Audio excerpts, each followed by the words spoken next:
Alors on danse première. Tu peux m'expliquer pourquoi ton chien est sur mon lit? Vu que tu viens jamais, je vais filer ta chambre. D'accord.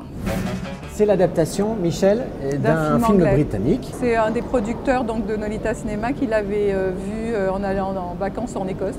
Et Finding Your Feet, c'est le nom du film. Et donc il me l'a montré et il m'a dit est-ce que tu penses qu'il y a un sujet qui t'intéresse et est-ce que tu voudrais faire ce film? Et alors, c'est incroyable parce que je l'ai vu, il y avait des tas de choses qui ne me plaisaient pas, ou moins en tout cas dans le film anglais, mais il y avait un sujet qui m'intéressait beaucoup.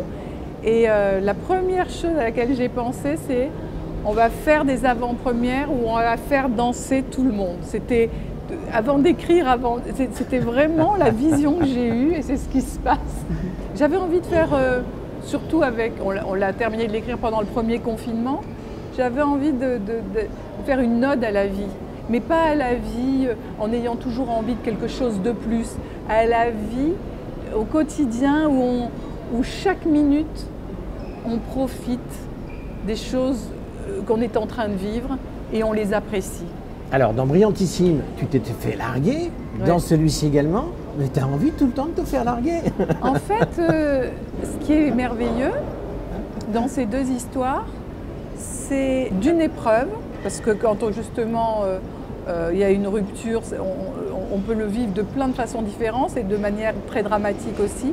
D'une épreuve, le personnage se rend compte chaque fois qu'elle n'était pas dans sa vie, dans la bonne vie, parce qu'elle passe par exemple là Alors on danse d'un château à une maison ouvrière, hein, quand elle va rejoindre sa sœur dans la maison ouvrière de leurs parents, et que les choses importantes et l'essentiel, le personnage va les découvrir dans cette nouvelle vie.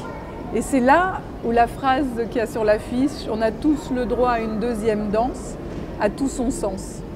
Isabelle Nanty, c'était un choix évident pour toi, je crois que tu la voulais absolument et que dans son emploi du temps c'était compliqué et elle t'a dit il faut avancer le tournage sinon tu ne m'auras pas, j'ai tout dit? Ouais. Isabelle, oui, parce que pour ce personnage de Dany, qui est un petit peu toujours en revendication, un peu ça, il fallait quelqu'un de merveilleux humainement. Et avec Isabelle, on la comprend, cette Dany, elle nous fait rire tout le temps, on l'aime.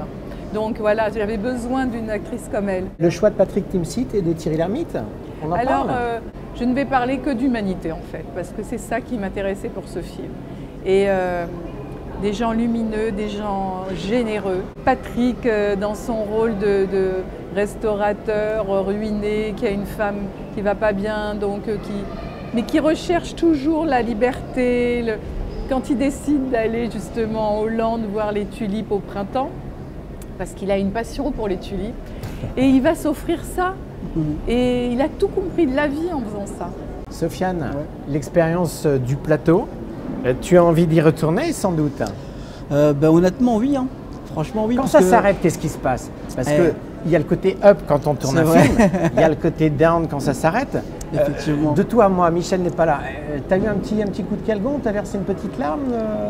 Pas à ce point, mais franchement, quand le tournage s'est terminé, franchement ça m'a fait quelque chose parce que on vit pleinement les choses pendant des jours et des jours, à être au maximum, à se donner les uns pour les autres et à donner le maximum, et c'est ça qui est fort. Et quand ça s'arrête, tu te dis ah, en fait on était vraiment bien dans notre petit cocon, dans notre petit truc à nous, dans notre petite pas de routine, mais de se dire bah vas-y, tous les matins se lever et retrouver son équipe et donner le max et venir avec les idées fraîches et se dire bah vas-y, aujourd'hui on fait comme ça, on va faire ça et ainsi de suite. Et c'est vrai que quand ça s'est terminé, j'ai eu un coup de oh punaise, c'est terminé quoi. Surtout que tu as énormément coaché Michel sur le film. En fait, préparé, c'est ça qui était cool avec Michel, c'est que en fait, en amont, en fait, on a fait vraiment un travail ensemble. C'est-à-dire que moi, je proposais des choses à Michel en danse, je lui envoyais, des fois je lui montrais, elle me disait ah ben ça oui, ça non, ça on peut regarder ça, viens on change ça. Et en fait, c'était comme ça que c'est bien passé en fait. Quand tout d'un coup il y a un truc qui me convient moins, tout de suite il a une autre idée, donc c'est très facile de travailler avec Sofiane. C'est bien qu'elle donne la chance aux jeunes. On est jeunes encore, mais c'est quand même sympa. C'est plus que sympa. Vous savez, c'est ce genre de choses, je pense que c'est un peu inespéré. Enfin, moi en tout cas, je vais parler pour moi. On rêve tous d'un truc comme ça, de se dire est-ce qu'à un moment donné il va se passer quelque chose qui fait que, et même si moi dans ma carrière de danseur, voilà, j'ai fait plein de trucs et tout, mais ouais, quand on a un coup de fil de Michel Larocque, c'est pas tous les jours, et quand on l'a et que on nous offre cette opportunité là, et surtout qu'elle nous laisse la place, moi j'ai trouvé ça très fort en fait, humainement c'est fort, et puis de se dire vas-y, moi je crois en toi, t'as du talent et ceci et cela, vas-y. Mais c'est incroyable, c'est incroyable. Sofiane a apporté énormément au film. Enfin, je veux dire, si j'ai eu un talent, c'est d'avoir un coup de foudre pour lui quand j'ai vu le documentaire, parce que je ne me suis pas trompée. Quelle perception tu as du cinéma? Tu participes beaucoup aujourd'hui à l'écriture, à la réalisation. On ne va pas dévoiler le film. Tout ce que je peux vous dire, c'est qu'il faut aller jusqu'au générique final. Je voulais en venir à cette partie-là. Ouais, c'est toi qui as l'idée. Oui, parce que... on ne dira pas tout. Au départ, non, c'est une petite surprise qui fait du bien d'ailleurs. Et j'aime tellement ce moment. Et je trouve qu'il va tellement, tellement bien avec le film, avec l'esprit du film, que c'est un dernier... C'est un feu de camp. Un feu de camp entre amis. Voilà, un feu de camp avec de la musique. Il faut juste rester jusqu'au générique. C'est une surprise, voilà. Et je sais que ça provoque beaucoup j'ai envie de nous défendre ce film à 200%, là je le sens. Ah ouais. Comme tout ce que tu fais, mais celui-ci particulièrement. J'ai toujours aimé j'ai toujours fait très sincèrement les films que j'ai réalisés, évidemment, puisque je suis responsable de tout dans un film que je réalise. Et celui-là, je trouve qu'il a une magie, et je l'espérais faire danser tout le monde partout en France.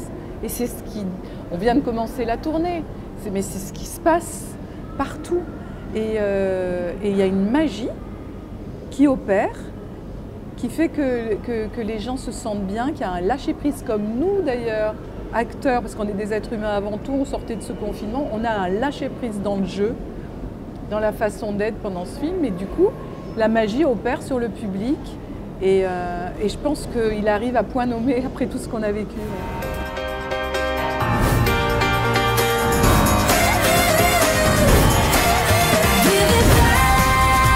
Ça fait 20 ans que le bâtiment n'est plus aux normes. Il faut que vous acceptiez de partir, ou alors ce sera l'expulsion. Je les aime bien, tous ces gens, pourtant, mais j'ai pas le choix. On a toujours le choix. Bon, alors on fait quoi?